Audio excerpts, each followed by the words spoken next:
Bonjour à vous et bienvenue dans cette nouvelle vidéo. Donc ça fait très longtemps qu'il n'y a pas eu de vidéo sur cette chaîne et j'ai décidé de recommencer à parler de Sri Aurobindo, de la mer et du yoga intégral. J'avais fait une pause pendant un an, même eu une forme de chute dans le yoga intégral, et ce qui fera peut-être l'objet d'une autre vidéo pour voir toutes les erreurs qu'on peut commettre quand on est trop impatient et quand on veut brûler les étapes. Mais voilà, en tout cas, me revoilà et je vais préparer donc une batterie de conférences. Enfin, quand je dis conférences, c'est prétentieux, c'est plutôt des longues vidéos. C'est pour ça que je dis conférences, hein, des longues vidéos, plutôt que des vidéos de 20, 15 minutes. Je préfère, voilà, maintenant faire des longues vidéos, mais qui soient mieux préparées. Voilà, avec vraiment un plan. Donc là, pour aujourd'hui, on va un petit peu à la fois présenter le yoga de Sri Aurobindo, pour ceux qui ne connaîtraient pas, mais aussi voir ce yoga, cette métaphysique, dans une perspective la plus large possible. Quelle est la particularité de sa métaphysique? Alors, j'aime même pas trop dire le mot métaphysique ou philosophie, parce que Sri Aurobindo est plus qu'un métaphysicien, qu'un philosophe. C'est une action directe. Il est au-delà d'une catégorisation mentale de philosophe, mais bon, on va quand même utiliser ce terme-là. Et à quel point cette philosophie est, est nouvelle, même si elle repose sur des bases traditionnelles, euh, comme les Védas, par exemple. Mais le but de cette conférence est de montrer l'originalité de Sri Aurobindo, la grandeur, la vastitude de sa philosophie, de sa métaphysique, qui embrasse à la fois le transcendant, l'immanent, les différents plans de conscience. Donc, cette conférence, c'est une lettre d'amour à Sri Aurobindo et à la mer, et au yoga intégral, à cette chance que nous avons d'avoir reçu cet enseignement. Et donc, moi, c'est une conférence par amour, par admiration, par joie aussi de pouvoir partager ça. Parce que peut-être que nous avons attendu un enseignement de cette intelligence et de cette force depuis des vies et des vies.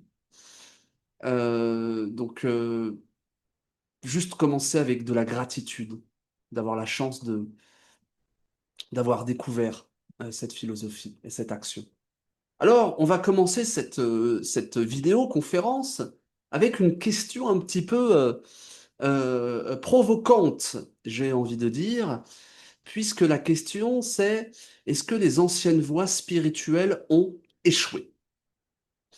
On a des millions enfin des milliers, des centaines de voies spirituelles, des millions de pratiquants, des milliers de sages, d'innombrables écoles. Et pourtant, on doit être face à un constat objectif, c'est que la majorité de l'humanité, la grande majorité, l'écrasante majorité, n'a pas été touchée par le message spirituel. Il a peut-être été évidemment touché par le message religieux, mais la spiritualité, selon moi, est différente. La spiritualité est profondément opérative. Ce ne sont pas seulement des dogmes, mais c'est une manière de changer notre regard, notre conscience. Donc c'est profondément une action, voilà, opérative, on peut dire. Le constat, il est clair, il est simple. L'humanité est toujours aussi divisée. La souffrance est toujours le lot commun des hommes. Donc, on peut légitimement poser cette question, est-ce que les anciennes voies spirituelles ont échoué? Quelque part, on peut dire que le monde a été laissé à lui-même. Il y a eu une petite élite spirituelle qui s'est regroupée, qui peut-être s'est libérée spirituellement, mais elle a laissé le monde tel qu'il était, le monde inchangé. Hein, on assiste toujours depuis très longtemps à une division entre le spirituel et la société ordinaire. Hein. On peut penser aux sannyasin en Inde, qui ont une voie totalement différente, qui sont hors de la société. On peut penser aux moines, tout simplement, qui vivent bon, bah, dans des monastères, donc bon, loin de la société. On peut penser aux bouddhistes qui recherchent la perfection et qui recherchent la libération et qui forment aussi des communautés loin des laïcs. Et les laïcs, donc les profanes, quelque part, eux, bon, ben, il faut qu'ils accumulent le plus de mérite dans cette vie-là pour espérer peut-être un jour, je sais pas, devenir un moine ou se libérer spirituellement. On peut même penser dans la Grèce antique, les mystères d'Éleusis, où c'était encore une fois seulement des initiés qui avaient le droit de rentrer dans le temple ou d'être initiés à la réalité occulte. Euh, donc encore une fois, une minorité. Donc on peut dire que pour un yoga dont le but est de transformer la vie, la société, le monde, la matière, comme celui de Sri Aurobindo, c'est un échec. Ou en tout cas, on ne va pas dire que les anciennes voies spirituelles ont été un échec, mais que leur but était de nous préparer à un autre but. Donc en cela, les anciennes voies spirituelles ont joué leur rôle, elles nous ont menés à cette situation aujourd'hui où nous sommes capables d'entendre un nouveau cheminement spirituel beaucoup plus intégral. Et on va détailler en profondeur en quoi le chemin de Sri Aurobindo et de Mer, du yoga intégral, est aussi vaste et répond à tous les besoins de l'homme. Donc chacune des voies spirituelles de l'époque, va-t-on dire, ont révélé un aspect du divin, un aspect de la vérité, mais un aspect seulement. Et le but du yoga intégral, c'est d'intégrer tous ces aspects pour leur offrir une autre finalité, à savoir la transformation de la vie. Donc Sri Aurobindo, lui, il métabolise et il synthétise toutes les anciennes grandes voies spirituelles de l'Inde. Donc il va métaboliser les Védas, les Upanishads, la Bhagavad Gita, le Tantra, mais il va aller plus loin encore pour proposer une spiritualité intégrale qui va correspondre à un âge nouveau, à un âge où la libération individuelle n'est plus la priorité, mais bien la libération collective. On verra ça plus en détail. Donc la mère aussi, la compagne spirituelle de Sri Aurobindo, va dépasser toutes les réalisations du passé, tous les sommets spirituels atteints par le passé, pour proposer quelque chose de complètement nouveau. On pourrait dire que Sri Aurobindo et Mère sont venus briser l'ancienne loi. On pourrait même dire la prison spirituelle. Car la spiritualité peut aussi être une prison quand la spiritualité refuse d'évoluer, ou quand la spiritualité s'attache à ses réalisations comme un roi avec ses propres trésors. Donc la question, c'est que faut-il conserver des anciennes voies spirituelles, mais aussi que faut-il rejeter de ces anciennes voies pour correspondre à cet âge nouveau de l'évolution de l'humanité. Car le meilleur de l'ancien peut aussi devenir un obstacle. On va voir cela. Donc les obstacles des anciennes voies, des anciens sommets spirituels qui ont leur beauté, qui ont leur grandeur et qui ont apporté énormément à l'humanité, ces anciennes voies peuvent également devenir des obstacles si on s'y arrête. Par exemple, le nirvana comme fin ultime, ou la réalisation du soi, du Brahman, comme étant le sommet spirituel et surtout comme l'achèvement, le parachèvement de la quête spirituelle. On retrouve ça beaucoup aujourd'hui. Il suffit de réaliser le soi, le Brahman ou atteindre le nirvana pour terminer sa quête spirituelle. Dans le yoga de Sri Aurobindo, ce n'est qu'une étape. Donc on voit que ça peut être un obstacle. L'obstacle aussi peut être le renoncement au monde, cette idée de l'illusion, l'illusionnisme, de la maya. Le monde est une prison dont il faut s'extraire. Ce terrible envoûtement qu'a causé Shankara et l'Advaita Vedanta dans sa vision la plus austère, qui a rejeté la vie, qui a rejeté la Shakti, qui a rejeté le principe féminin pour être exclusivement concentré sur le pôle de Shiva, du Brahman, le pôle du Purusha, laissant la manifestation et le devenir, euh, et jugeant cela comme une illusion. Donc ce spectre-là est encore présent, et on voit que euh, cette vision peut être un obstacle. Un autre obstacle peut être la dissolution de l'individualité.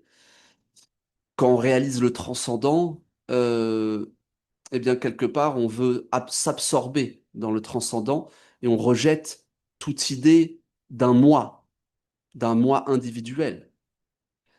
Alors, dans le yoga intégral, on rejette l'idée d'ego parce que l'ego, c'est la prison. Mais on ne rejette pas le moi ni l'individualité spirituelle qui demeure malgré l'éveil, malgré toutes les réalisations spirituelles. Car si on se dissolve totalement dans le transcendant, il n'y a plus de place pour une évolution de l'âme également, et du jeu de l'un et du multiple, à travers la dimension du temps également, qui fait partie totalement du divin dans le devenir. Bon. Un autre obstacle qui est aussi la grandeur des anciennes voies spirituelles, ça peut être le silence absolu de l'esprit, c'est-à-dire rendre le mental le plus silencieux possible. Alors dans le yoga intégral, le silence mental est extrêmement important, mais il ne suffit pas car c'est une réalisation qui est passive. Et il y a un autre aspect qui est une réalisation dynamique, où justement on appelle les forces, donc on est dynamique et on utilise le mental. On a les disciplines ascétiques qui rejoignent un peu le rejet du monde, où finalement on veut atteindre notre transcendant et on veut laisser le corps, le mental, l'émotionnel, le vital, on veut complètement s'abandonner dans un nihil blanc, quelque part, et on rejette tout ce qui est de la vie. Alors que le yoga intégral ne rejette rien, il transforme. Il ne dit pas de laisser les choses telles qu'elles sont, mais de les transformer. Donc on ne rejette pas le corps, on ne rejette pas l'émotionnel, le vital, on ne rejette pas le mental. Et enfin, l'obstacle des réalisations spirituelles déjà acquises. Malheureusement, le mental a tendance à absolutiser ses propres réalisations spirituelles.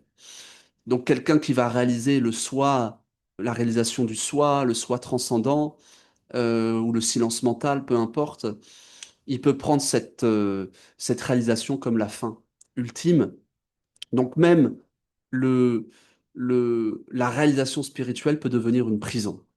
On peut parler aussi, on va pas tous les énumérer, mais la réalisation du moi impersonnel, du Brahman impersonnel, qui est une partie d'une vraie réalisation, mais elle peut nous faire occulter la réalisation du divin personnel, du Brahman personnel, de l'Ishvara, de Dieu, on va dire, de la personne du divin. Et quand on est sur la voie de l'impersonnel, on peut mépriser justement cette idée d'un Dieu personnel comme une fantaisie émotionnelle. Et quand on est dans cet aspect plutôt, on va dire, du divin personnel, un aspect plutôt religieux, on va mépriser les voies de l'impersonnel qui nous paraissent austères. Et ça, ce sont aussi eh bien, des obstacles, puisque dans le yoga intégral, il faut réunir les deux. Les deux sont des aspects du divin, le personnel et l'impersonnel. Il y a à la fois une force impersonnelle et aussi un divin personnel à l'œuvre. Bref, la spiritualité peut devenir l'ennemi de la spiritualité. Et je vais vous lire une citation de Sri Aurobindo. Brise les moules du passé, mais préserve ses acquisitions et son esprit. Et donc là, il y a vraiment tout Sri Aurobindo qui est écrit, hein. On garde le meilleur du passé, toutes ces réalisations que nous ont donné le passé, il faut pas les mépriser, mais par contre, il faut aller beaucoup plus loin. Beaucoup, beaucoup, beaucoup plus loin. Donc il y a un livre assez peu connu de Sri Aurobindo, c'est Ilion, qui est une épopée, un peu du même style que Savitri. Et j'ai lu une analyse de Claude de Varenne, et donc dans ce livre, on parle de la chute de Troie. Hein. D'ailleurs, c'est marrant, puisqu'il n'y a pas très longtemps au cinéma, on a vu l'Odyssée, donc ça doit être dans l'air du temps. Eh bien, euh, ce 3 représente justement, pour Claude de Varenne, dans le livre Ilion, l'ancien yoga, l'ancien accomplissement spirituel de l'humanité. et aussi la fierté un peu spirituelle. Donc c'est quoi les anciens yogas? Ce sont des anciens yogas qui montent directement vers l'esprit. C'est ce que représente 3. Tandis que le nouveau yoga, c'est un yoga qui cherche à faire descendre la conscience jusque dans le corps et la matière, l'esprit jusqu'en bas. Avant, on voulait s'évader, monter, et le nouveau yoga, qui est le yoga du futur, c'est un yoga de la descente et de la transformation de la matière. Donc, dans l'interprétation de Todd de Varenne, encore une fois, de cette épopée de Sri Aurobindo, eh ben, la guerre de Troie représente précisément cette transition. Donc finalement, les anciens yogas se posaient la question très légitime de comment retrouver le divin.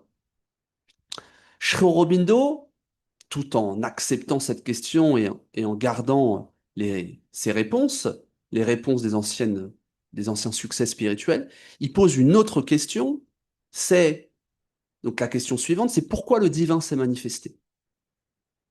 Et que cherche-t-il à accomplir dans cette manifestation? Eh bien, cet aspect-là manque cruellement aux anciens yogas, aux anciennes voies spirituelles, où le focus est fait sur le Brahman, sur la réalisation de l'esprit, qui est normal, qui est une chose magnifique, mais il n'y a aucune réponse satisfaisante à cette manifestation. Alors, soit on dit que c'est une illusion, ou soit on dit que c'est une... alors oui, c'est un jeu du divin, une lila, mais on n'explique pas vraiment, on va pas vraiment au fond de cette manifestation, et surtout de son rôle dans le devenir. Puisque Shoromino, c'est vraiment une métaphysique du devenir. Le temps permet la manifestation des potentialités divines. Donc le temps n'est pas rejeté, il y a vraiment une théologie du devenir, une métaphysique du devenir, et on va en parler, c'est ça qui rend le yoga de Shoromino extraordinaire et de mer, et qui donne réponse à tout. Je veux dire, moi, depuis que je connais ce yoga, je n'ai plus vraiment de... Ça répond à tellement de questions. Et vraiment dans le détail. Alors que moi, j'ai cheminé longtemps dans la non-dualité classique ou aussi, je me suis beaucoup intéressé au bouddhisme. Tout le pan de la manifestation, vraiment, c'est très, très insatisfaisant. Très insatisfaisant. Donc, on a vraiment assisté finalement à un déséquilibre spirituel où justement le pôle masculin de l'esprit de Shiva a prédominé. Et si bien que tout le pôle féminin, la Shakti, qui est le symbole de la manifestation et du devenir, de la puissance créatrice, tout cela a été mis de côté. Et donc, la spiritualité du futur, cette spiritualité du yoga intégral, justement, elle donne et elle trouve un équilibre parfait entre l'esprit, le devenir, l'esprit, la manifestation, la conscience, la puissance, Shiva, la Shakti. Et c'est même pour ça que Shoromino se disait même davantage proche du Tantra que du Vedanta, d'une certaine manière. Donc la question, c'est faut-il poursuivre l'ancien yoga de la libération individuelle ou s'ouvrir à un nouveau yoga de la transformation de la matière? Parce que finalement, qu'est-ce que c'est que l'ancien yoga? C'est atteindre l'illumination, atteindre un sommet spirituel. Et la conséquence, c'est la libération. La libération est individuelle. On quitte le monde. On ne cherche pas à le transformer, car on n'a même pas l'idée de le transformer, ou en tout cas on pense que c'est impossible. Et malheureusement, on laisse le monde non transformé. Donc finalement, 3, toujours pour Claude Varenne, représente finalement la plus haute réussite de l'ancien yoga, même une certaine fierté. Et c'est pourquoi la guerre, elle est difficile. Entre l'ancien monde et le nouveau monde, entre l'ancienne spiritualité et la nouvelle spiritualité. Car on ne combat pas l'ignorance cette fois-ci, mais on combat le meilleur de l'ancien. Mais pourquoi faut-il dépasser 3? Parce que la libération ne suffit plus. Il faut la transformation. Donc ce qui manque à ces anciens yogas, c'est cette idée de devenir, d'évolution. Puisque dans les anciens yogas, le temps, finalement, il est cyclique. Donc on cherche à se libérer du cycle. mais le cycle, il tourne toujours en rond quelque part. Donc le temps n'a aucune véritable valeur. Dans le shivaïsme du Cachemire, on parle du temps, il y a un déploiement et une résorption du jeu de la lila, mais il n'y a pas une idée d'évolution du jeu et du divin dans le devenir. Dans le tantra, on parle de transformation de l'individu, mais pas d'une évolution de l'espèce ou de la matière. C'est vraiment chez Sri Aurobindo qu'il y a cette métaphysique du devenir, car le divin manifeste progressivement ses potentialités dans le temps. C'est un jeu finalement de dévoilement, pour dévoiler sa perfection qui est déjà présente à l'origine. Le divin est déjà parfait, Satchitananda, être conscience béatitude est déjà parfait. Mais dans le jeu de l'évolution, dans le jeu des mondes évolutifs, il joue avec le temps pour manifester ses potentialités, comme une œuvre d'art qu'on découvre au fil des pages.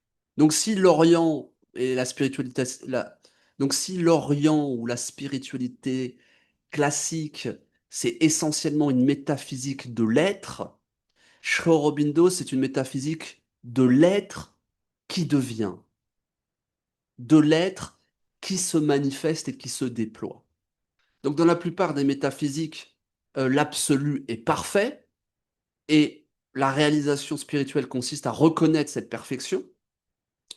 Chez Sri Aurobindo, l'absolu est également parfait, mais cette perfection cherche à se manifester progressivement dans le temps, dans le devenir, dans le cycle historique. Donc le temps cesse d'être un simple théâtre d'illusions, mais il est le vecteur de révélation, un vecteur de révélation. Donc on entend souvent dans la non-dualité par exemple, cette idée que tout est parfait. Eh bien, oui et non. Évidemment que tout est parfait, puisque tout ça c'est le jeu du divin, mais la perfection, elle est aussi dans le devenir. Donc une perfection plus grande nous attend.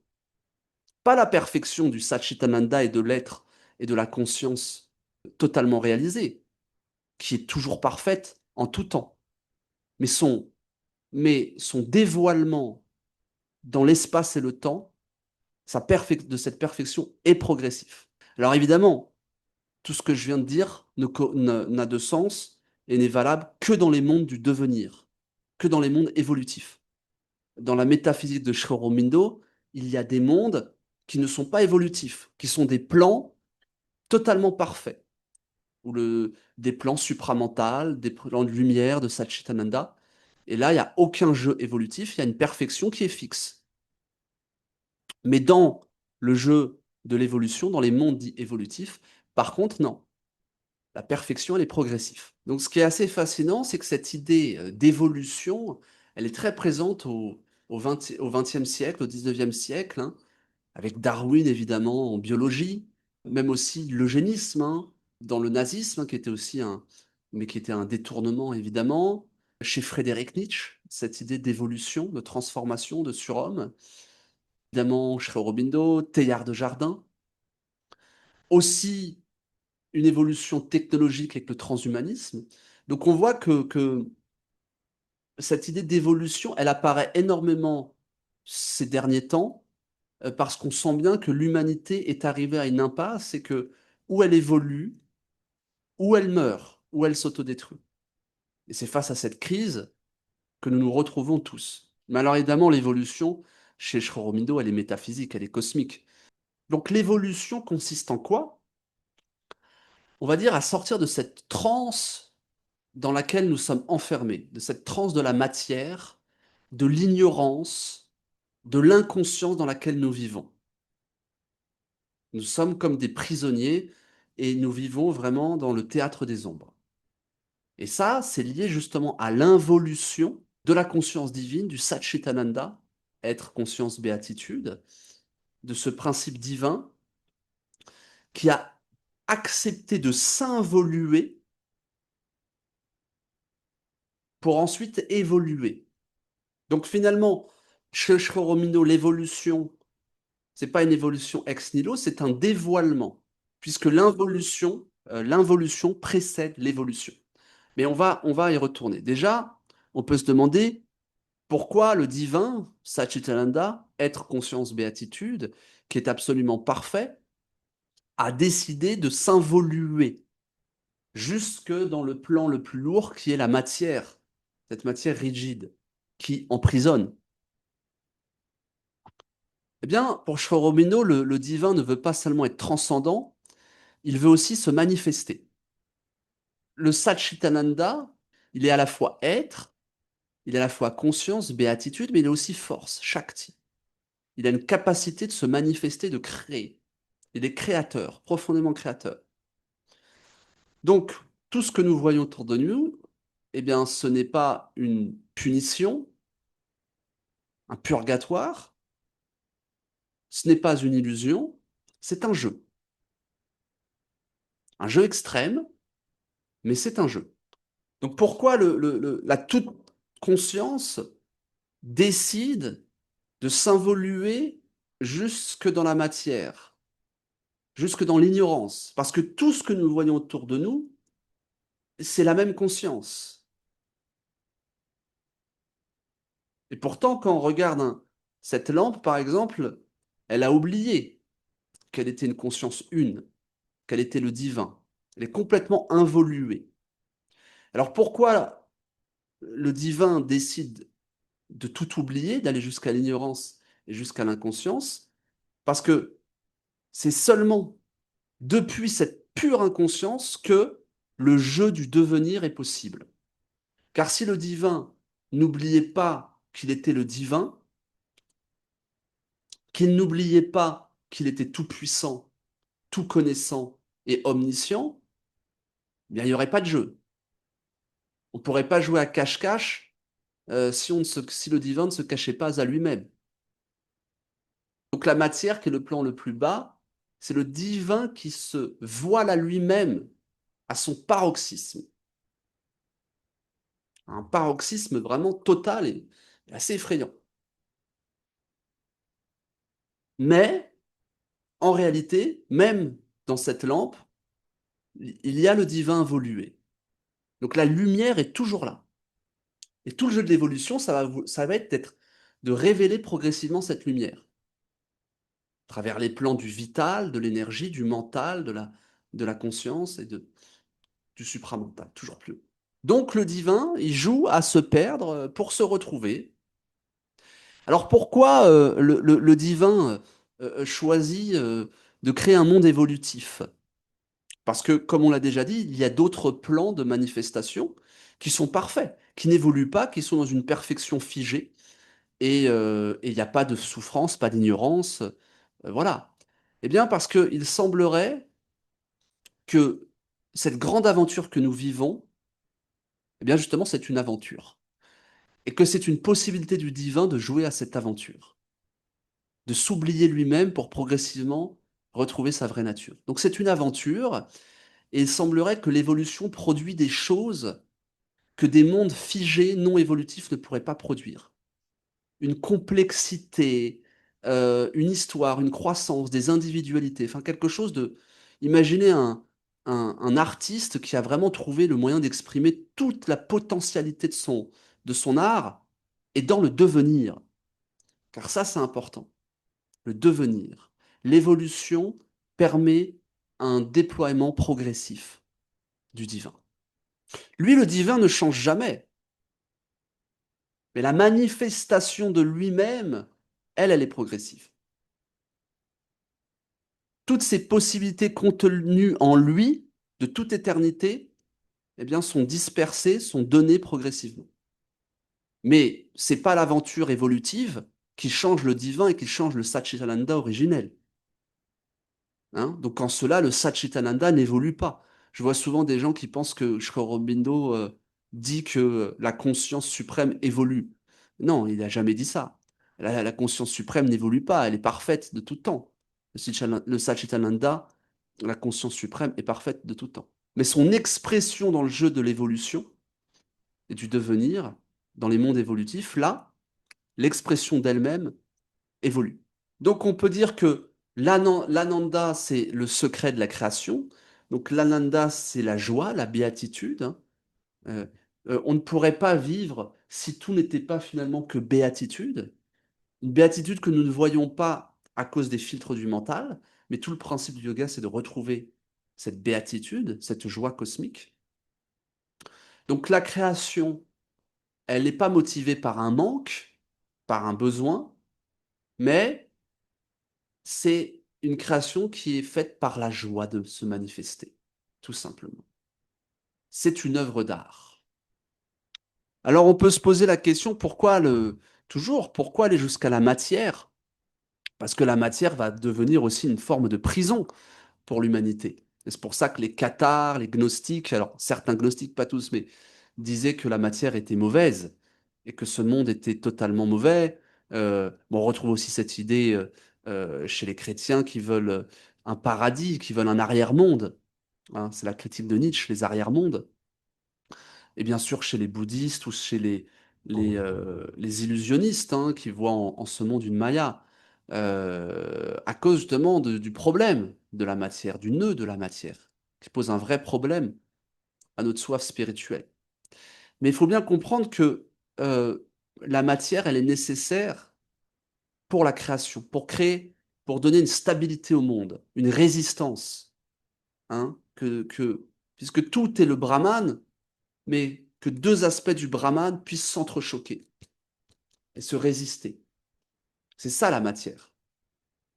Sinon, on vivrait soit dans un monde totalement d'énergie, donc fluide, mais sans prise, soit dans un monde totalement mental, mais sans prise aussi, des pensées. Mais voilà, la matière, elle crée de la stabilité, et c'est la matière, c'est le lieu où le divin accepte les contraintes maximales de la manifestation. Et la matière, c'est le point d'appui de l'évolution. Donc c'est pour ça que dans cette vision, on n'a pas du tout une vision négative de la matière. On comprend que la matière non transcendée, telle qu'elle est aujourd'hui, c'est vrai que c'est une prison pour l'âme. Mais on comprend que la matière, c'est le divin aussi, totalement. Et que cette matière peut être transformée. On le verra après. Et c'est pour ça que dans ce yoga intégral, le corps est important. Et que tout les, euh, euh, toutes les ascensions spirituelles que nous faisons au cours de nos méditations et de nos aspirations, toute cette lumière qu'on reçoit, on doit l'amener au niveau du corps. Donc la matière, c'est le Satchitananda, c'est le divin. Alors, il faut bien comprendre que dans cette logique d'involution, il y a quelque chose de terrible, c'est que le divin accepte de perdre sa divinité quelque part, en tout cas de masquer sa divinité, son omniscience, sa toute-puissance. Puisque c'est pas l'homme qui chute dans la dualité, c'est le divin à travers l'homme qui chute dans la dualité. Car l'homme, c'est le divin. Donc le divin accepte de se perdre dans la dualité, dans l'ignorance, la souffrance, la mort, dans la séparation. Il accepte ce sacrifice. Parce que nous sommes le divin. Le divin, c'est nous. C'est la grande différence avec les religions duelles où le créateur est extérieur à sa création. Et si on pense que ça c'est vrai, on ne peut pas légitimer le mal. Parce que le mal serait quelque chose d'horrible. Ce serait quelque chose d'imposé. Mais si le divin est involué dans sa création, si il est complètement immanent à sa création, le mal, c'est le divin qui en est la victime. C'est pas l'homme, puisque le divin, c'est l'homme. Donc, on parle de l'holocauste du divin, c'est un des termes qui est donné. On parle du sacrifice de la mère divine, qui accepte de sombrer quelque part, de s'involuer, de se voiler à elle-même. Et toute la nostalgie, toute la souffrance, toute cette quête du paradis perdu vient de là. Donc le divin ne reste pas indemne dans une transcendance inaccessible et en sécurité. Il accepte de venir au cœur même de la douleur, de la souffrance, de la mort. On pourrait dire c'est le Christ qui prend, qui accepte la croix. Et encore une fois, pourquoi le divin fait ça? Parce que finalement, la beauté de la redécouverte sera proportionnelle et plus à la souffrance de la chute. Donc il accepte cette aventure terrible de tout perdre, car au fond, il va tout retrouver, et d'une manière encore plus belle. Car cet univers est un lieu de la surprise, du devenir. C'est un chef-d'œuvre qui est composé dans le temps. Donc ce sacrifice du divin, de nous-mêmes, quand je dis sacrifice du divin, je parle de nous tous, qui vivons dans cette dualité, qui souffrons, qui sommes séparés, qui avons en tout cas ce sentiment de séparation.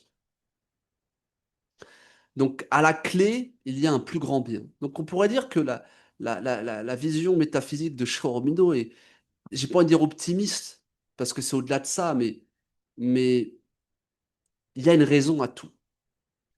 Donc le divin, quelque part, voulait explorer une autre possibilité de lui-même. Non plus une perfection éternelle, comme dans ses plans de manifestation qui sont déjà parfaits, mais une perfection qui va naître progressivement au sein même de son contraire. Car tout ce qu'on vit aujourd'hui, c'est le contraire du divin, dans sa majorité. Et pourtant, c'est dans ce contraire-là qu'on va mener la bataille, que le divin va faire grandir la flamme d'Agni, cette flamme sacrée, dans son contraire même, dans l'ignorance mentale, l'ignorance vitale, l'ignorance physique, le tamas, la lourdeur, eh bien dans ce fardeau, dans cette épaisseur, eh bien la lumière, justement, elle joue à se manifester, dans le maximum d'opposition. Donc dans un cas, la perfection est donnée, et dans un autre cas, la perfection est progressivement acquise et réalisée dans le temps. C'est pour ça qu'on a des mondes évolutifs. Alors j'aimerais reprendre rapidement cette chute du Satchitananda, cette involution, parce qu'il y a des étapes dans cette involution jusqu'à la matière. La matière, c'est l'étape extrême.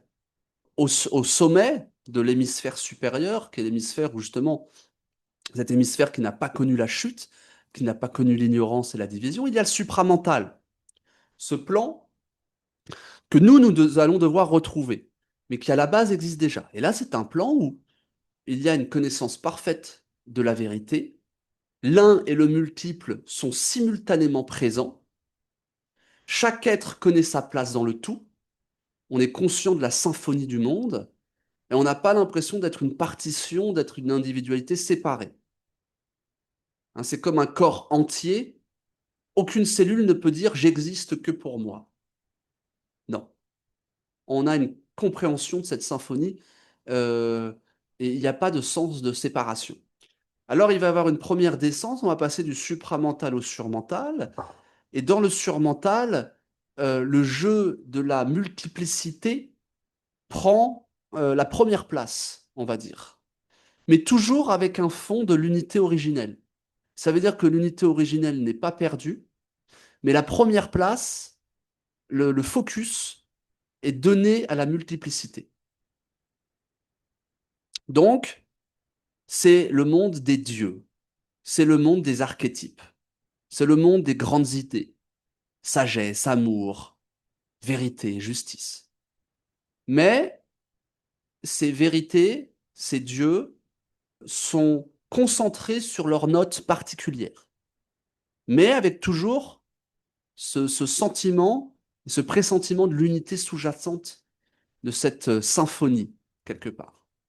Donc on joue son violon, son piano, sa flûte, on est focus sur nous-mêmes, mais on sait que on appartient à une seule symphonie. Donc c'est un plan extraordinaire pour préparer justement le monde que nous connaissons, le monde de l'évolution et le monde de la création. Mais c'est encore un monde divin, parce qu'il n'y a pas encore ce sentiment de séparation, mais on comprend que dès le surmental, la possibilité de l'ignorance commence. alors que cette possibilité dans le supramental n'existait pas. Puisque le Dieu, les dieux, eh bien, c'est possible qu'au bout d'un moment, eh bien, on oublie qu'il y a d'autres partitions. Et on se dit, ah, moi qui suis sagesse, le monde n'est que sagesse. Moi qui ne suis joie, le monde n'est que joie. Moi qui suis un Dieu, le monde, c'est moi. C'est Dieu. Je suis le Dieu de tout. On va absolutiser le reste. On va absolutiser notre propre couleur. Et c'est pour ça qu'il y a beaucoup de dieux, dans même des très grandes religions, qui font que répéter il n'y a que moi, je suis le seul Dieu. C'est un plan du surmental.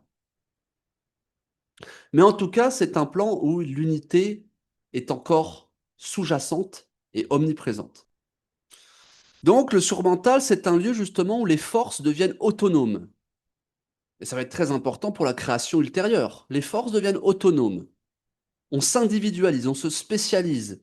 Les principautés cosmiques établissent leur domination. Voilà, c'est comme la lumière blanche qui va passer par des prismes de couleurs. Les 7 couleurs, plusieurs couleurs. Voilà. Donc c'est un plan qui est nécessaire. Euh, et c'est un plan qui est aussi très stimulant, très nouveau. Mais le risque, c'est qu'au bout d'un moment, une puissance du surmental, eh ben, elle finit par agir seulement pour elle-même, et même au bout d'un moment presque contre les autres, comme si elle était le tout. Ça me rappelle, si vous avez lu le Silmarillion, Morgoth. Dans le Silmarillion, c'est dans le Seigneur des Anneaux, Tolkien, qui au début joue avec tout le monde dans cette symphonie, puisque dans le Silmarillion, c'est une symphonie musicale qui a créé le monde, ce qui est très proche de la vision indienne également. Et la symphonie est parfaite, mais soudain, Morgoth joue sa propre symphonie et il n'écoute plus que sa propre symphonie et il veut que sa symphonie domine le reste. Donc là, on a vraiment le danger de ce plan-là. Donc dans ces plans, chaque puissance peut devenir un monde complet, à part entière. Donc un monde de force, un monde de sagesse peut devenir son propre monde autonome. Il va y avoir ensuite, dans cette involution, on va aller jusqu'au mental. Alors bon, il y a des échelles avant, mais quand on arrive au mental, là par contre, on est dans le domaine total de l'ignorance et donc de la souffrance, parce que le surmental, il avait encore une conscience de l'unité sous-jacente. Par contre, le mental, lui, perd tout. Alors lui, le mental, c'est fini, quoi. C'est vraiment le mental, il ne voit plus que par découpe. Il analyse, il oppose, il raisonne, il voit des fragments. Donc là, il a complètement perdu l'unité de la symphonie, la vision vaste et intégrale de la symphonie. Il a oublié même chaque instrument et il essaye de reconstituer la symphonie par son analyse mentale, par ses raisonnements. Mais il peut se tromper, puisqu'il n'est plus du tout en lien avec la vérité. Donc il voit des fragments. Et lui-même se prend pour un être séparé des autres. Donc l'ego est né. Donc pourquoi le mental ignore l'unité? Parce que tout son fonctionnement est basé sur la séparation. Pour voir, il doit séparer. Pour saisir, il doit opposer ce qu'il saisit de ce qu'il ne saisit pas. Donc lui, le supramental, il connaît par identité, puisqu'il est tout, mais lui, le mental, il connaît par division. Il est dans une relation sujet-objet. Et évidemment, dans notre ascension spirituelle, et à travers la pratique du yoga, eh bien, on va inverser tout ça. On va essayer de revenir au supramental, à une vision de l'unité. Mais l'involution ne s'arrête pas là, c'est que on va passer ensuite du mental à la vie. Alors là, il n'y a même plus parce que le mental, au moins, bon, il avait encore une capacité de connaissance. Certes, une connaissance séparatrice, mais une connaissance. Il analysait, il pouvait comprendre, se représenter. Par contre, dans la vie, dans le vital, là, ce sont que du mouvement, de l'émotion, des attractions, répulsions. expansion, conquête, jouissance. Donc, on passe d'un monde de la pensée à un monde du mouvement, de l'impulsion. Mais encore une fois, ce monde est nécessaire, sinon notre réalité ne serait qu'une réalité de pensée complètement immobile. Donc il faut ajouter du mouvement. Et c'est ce plan du vital. Et puis évidemment, voilà, on va jusqu'à la matière. Et la matière, c'est évidemment le Satchitananda qui se voile à lui-même d'une manière la plus extrême. Puisque la matière, c'est le summum de la fragmentation qui avait déjà commencé avec le surmental, quelque part, puis le mental, mais dans le domaine des idées, puis la vie dans le domaine du mouvement, des impulsions qui luttent contre elles-mêmes, des désirs qui s'opposent, et puis là, dans la matière, donc dans les objets, on est dans la fragmentation totale. Mais il n'en demeure pas moins que cette matière, c'est le Satchitananda. Tout ce que nous voyons autour de nous, c'est le divin, qui est dans une forme de transe, dans un sommeil, une transe d'involution. Et le monde commence comme ça. Notre monde commence dans cette transe d'involution où il n'y a que la matière. On arrive au summum de l'involution, le summum de l'holocauste du divin, du sacrifice de la mère, dans cette inertie totale. Et de là, maintenant, va pouvoir commencer l'évolution. Cette matière, ça va être le début de l'évolution. C'est le point zéro de l'évolution. Et cette matière, elle va permettre la permanence, la continuité, la mémoire. Donc c'est sur cette base, ce socle qui est lourd, franchement qui enferme tout. Et c'est sur ce socle-là qu'une évolution sûre et ferme va pouvoir commencer. Parce que si évidemment il n'y avait pas eu la matière, on serait resté dans le domaine des pensées, de l'énergie. Non, le divin veut s'incarner vraiment. On peut aussi retrouver cette descente du plus léger, du plus spirituel, du plus subtil au plus lourd dans les 5 éléments dans la vision indienne, hein. Donc on a la vision de l'éther qui est le plus subtil du subtil, qui permet la vibration et qui est le début de la création, qui est lié à l'élément du son, où toutes les vibrations qui vont permettre l'émergence du monde débutent. Et puis après, il y aura l'air, qui est déjà un peu plus lourd, mais qui est encore extrêmement léger, représenté par le toucher, qui va permettre la mobilité et la diffusion des vibrations. Enfin, le feu qui est lié à la vue, qui va permettre les premières images, la chaleur, la visibilité, on va voir. Donc on voit comment petit à petit la manifestation naît, se crée comme dans un jeu vidéo. Puis l'eau, l'élément de l'eau qui arrive après le feu, qui est l'élément du goût. Là, il va y avoir une première début de coagulation quelque part de la conscience, puisque l'eau, on peut la toucher, on peut la voir. Alors c'est une matière, mais encore très liquide. Elle n'est pas au summum de sa coagulation, mais on voit que elle est dans la fluidité. Et puis après, il va y avoir évidemment la terre, après, la terre grossière, solide. Et là, on est au maximum de la densification, de l'opacité, de la résistance. Donc, on se rend compte à travers ça que le divin, quelque part, la puissance du divin, c'est aussi son impuissance. À savoir que c'est parce que le divin, il est tout puissant, qu'il peut se permettre d'être totalement perdu et d'être au maximum de son ignorance et de son obscurité. Donc l'obscurité de notre monde n'est pas un signe d'une faiblesse, elle est le signe d'une toute-puissance, quelque part. Donc comment le divin, il réussit ce processus de l'ignorance, hein, de totalement s'oublier lui-même? Eh bien parce que le divin a 3 pouvoirs. Il a un pouvoir de mutation de soi, de variation de soi-même. C'est la capacité de l'infini à se manifester sous une infinité de formes, de forces et surtout de points de vue différents. Natacha n'a pas le même point de vue sur la vie que Pierre. Il ne voit pas la même réalité. Mais ça, c'est une force du divin, de pouvoir avoir une infinie variation de points de vue. Un deuxième pouvoir, c'est la limitation de soi, self-limitation. C'est cette capacité à être tellement focus sur quelque chose qu'on oublie le reste. Comme nous, par exemple, quand là je fais cette conférence, je suis tellement focus que j'ai complètement oublié que mon chat, ah bah tiens, mon chat veut sortir dehors là. Il veut que j'ouvre la porte, je savais même pas qu'il était là, parce que je suis totalement focus sur cette conférence. Et ça, à une échelle cosmique, c'est le principe de l'ego qui est tellement... Donc on va aller vers l'oubli de soi, ce troisième pouvoir, self-oblivion. On est tellement focus sur notre ego, sur notre personnalité, qu'on oublie le reste et qu'on oublie que tout est le divin. Donc dans la limitation de soi, c'est comme si un acteur s'identifiait totalement à son rôle, jusqu'à oublier le reste.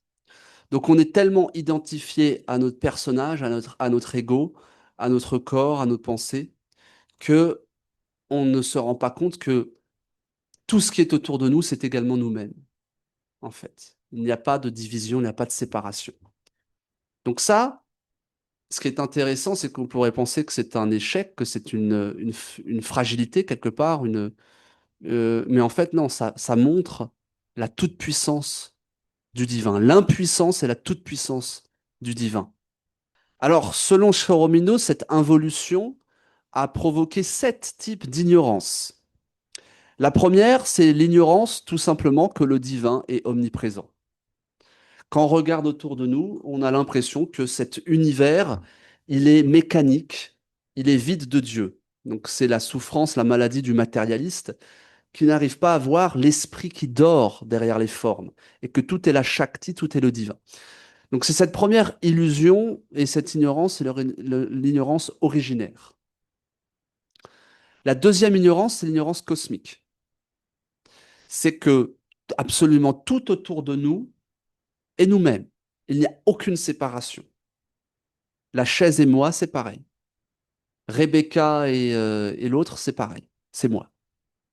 Je suis l'arbre, je suis la rivière, je suis tout. Je suis le cosmos. Il n'y a aucune dualité.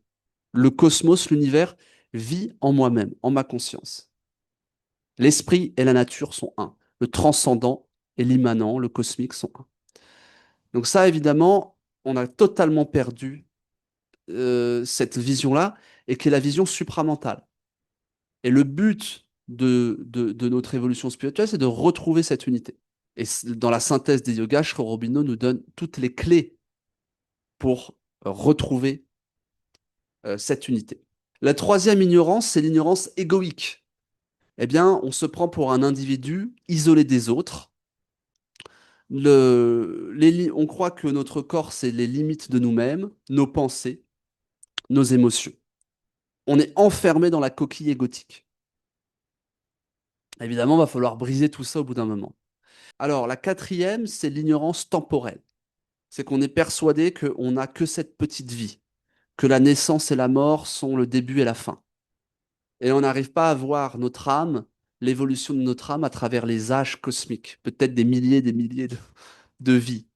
Et on n'arrive pas à voir que le futur est déjà aussi réalisé.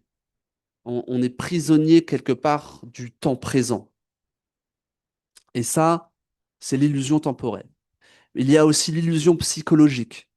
C'est qu'on ne se rend pas compte de tous les mondes et tous les plans de conscience qui existent à l'intérieur de nous-mêmes. Évidemment, avec l'inconscient et la psychologie moderne, on a commencé on va dire, à explorer le subconscient, l'inconscient. Mais il y a d'autres plans et des plans supraconscients qui sont totalement étrangers à nous-mêmes et pourtant ils existent bien. Découvrir l'être psychique, l'âme, fait partie de ce processus-là, mais aussi l'être subtil et comprendre que tous les plans autour de nous interagissent en nous. C'est ça, là, et que nous sommes absolument pas divisés, séparés de tous ces plans. Bref, ça, c'est l'ignorance psychologique. On ne se connaît pas nous-mêmes. On ne vit qu'à la surface de nous-mêmes. Il y a ensuite l'ignorance constitutionnelle, c'est qu'il y a plusieurs plans en nous, le vital, le mental, l'âme, mais on se rend compte que l'homme ordinaire, parfois, il croit obéir à sa rationalité, à sa pensée, mais en fait, il obéit à une impulsion vital, émotionnel. Donc on voit que tous ces plans, toute notre constitution est mélangée. Et alors que l'âme, l'être psychique, devrait être le roi dans son propre royaume, on se rend compte que la plupart du temps, on est manipulé par notre émotionnel, qu'on croit penser rationnellement, mais en fait, on pense avec nos émotions. Et donc c'est un mélange, un foutoir dans les constitutions de notre être. Donc c'est l'ignorance constitutionnelle. Et enfin, l'ignorance pratique, qui est la dernière ignorance et qui est la somme de toutes les autres, c'est que, eh bien, de toute cette somme d'ignorance, il en résulte que nous ne savons pas nous diriger dans la vie. Nous ne savons pas agir en union avec les lois, la loi cosmique, euh, avec une action directe et harmonieuse. On est pris dans l'inconséquence, dans la dualité. Nos actions sont médiocres, confuses. Nous vivons dans la confusion de l'action. Donc c'est l'ignorance pratique. Alors, toutes ces ignorances, quelque part, elles sont le produit de l'involution. Et donc, c'est toutes ces ignorances-là qu'il va falloir transformer en leur contraire, en des connaissances, dans les 7 connaissances.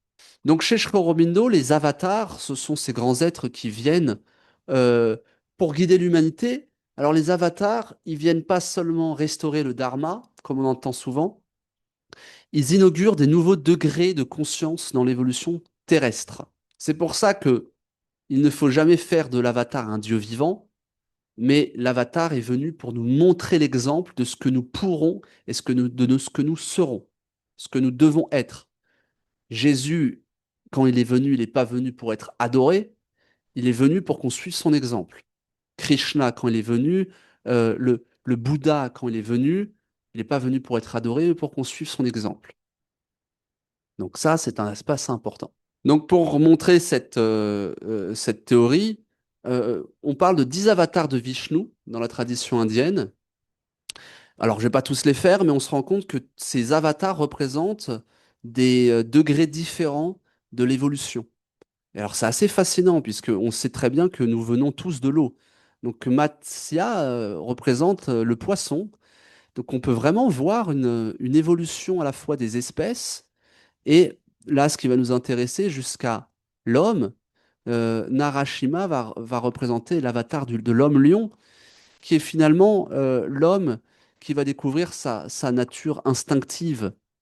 Il va passer, enfin instinctive puis humaine, il va passer de l'instinct animal à des forces plus complexes. Vamana, et lui représente vraiment l'humanité physique, pris dans la matière et dans les appétits de la matière, dans la découverte de la conscience physique, de ses limitations. Rama va ensuite arriver, et Rama à la hache, Parasurama, il va représenter l'homme vital, euh, le début de cet homme qui va être plein de conquêtes, d'énergie, de passion. Rama va arriver et va proposer, va montrer l'homme sattvique, donc l'homme de moralité, l'homme de dharma. Donc on voit que tous ces avatars-là, quelque part, ils préparent les échelles évolutives. Donc ce sont des exemples pour nous. Krishna, qui va représenter l'homme divin, qui va sans doute réaliser une conscience du surmental, une conscience plus vaste, d'amour, de connaissance. Bouddha, la conscience spirituelle, la libération intérieure. Et enfin Kalki, qui est le dernier avatar de Vishnu, et qui lui va représenter sans doute l'homme supramental. Et on dit que le dernier avatar, Kalki, sera un avatar collectif. Ce ne sera pas cette fois-ci l'apparition d'un seul être, mais nous serons tous le nouvel avatar quelque part. Ce sera une espèce nouvelle qui va apparaître. Donc Kalki représenterait un avatar collectif. Donc on peut même parler de l'évolution, pas seulement à travers l'homme, mais aussi à travers sa société. Dans son livre remarquable sur les cycles humains, Sri Aurobindo parle de plusieurs âges. L'âge symbolique, l'âge conventionnel, l'âge individualiste, l'âge subjectif, l'âge spirituel. Alors, Je vais pas en parler là, puisque ça fera l'objet sans doute d'une autre conférence, mais ça montre que l'évolution, elle est aussi dans la société. Donc, qu'est-ce que nous demande vraiment cette évolution? Elle nous demande de sortir de l'ego. Parce qu'on se rend compte que l'ego, c'est une étroitesse. On ne peut pas être heureux dans une prison. L'infini, le vaste et le bonheur. Il n'y a point de bonheur dans le fini, le petit, l'étroit. C'est une citation des Upanishads. Et on se rend compte que quand on fait ce travail d'expansion de conscience, quand on arrête de s'identifier seulement à notre petit ego, et qu'on se rend compte que tout l'univers est en nous, à l'intérieur de notre conscience, on ressent un soulagement total, une libération de nos chaînes. Donc finalement, l'évolution consiste à sortir de toutes ces ignorances, à atteindre des plans de conscience supérieurs, et puis ensuite à transformer la matière, ce que ne proposaient pas les autres yogas. Mais Sri Aurobindo explique bien que la matière étant elle-même divine, elle peut être transformée. Donc voilà, j'espère que cette conférence vous a plu. Il y en aura d'autres. Il y en aura d'autres sur les parallèles entre Sri Aurobindo et Tolkien, car je me suis rendu compte qu'il y avait des parallèles à faire et que c'est assez fascinant. On ira plus loin aussi sur les conséquences de cette, on va dire, infiltration supramentale, de ces plans de conscience qui poussent l'homme à évoluer. Et Maire parlait même d'une catastrophe supramentale, puisque cette pression qui est faite sur notre espèce aujourd'hui est la cause de grands problèmes sociétals, même psychologiques, hein. Les gens sont dans des états psychologiques assez lamentables, et on ne peut pas comprendre ce qui se passe sans comprendre cette poussée évolutive. Mais bon, ce sera l'objet d'autres conférences, des conférences aussi sur la synthèse des yogas, comment justement sortir de cette ignorance dont j'ai parlé concrètement, jour par jour. Et ça, c'est la synthèse des yogas, le livre qu'a écrit Sri Aurobindo, hein, qui est un guide pratique. Donc voilà, écoutez, ça m'a fait plaisir de faire cette conférence. Content de refaire ça. J'ai senti l'appel. Donc voilà, écoutez, merci beaucoup et passez une excellente journée.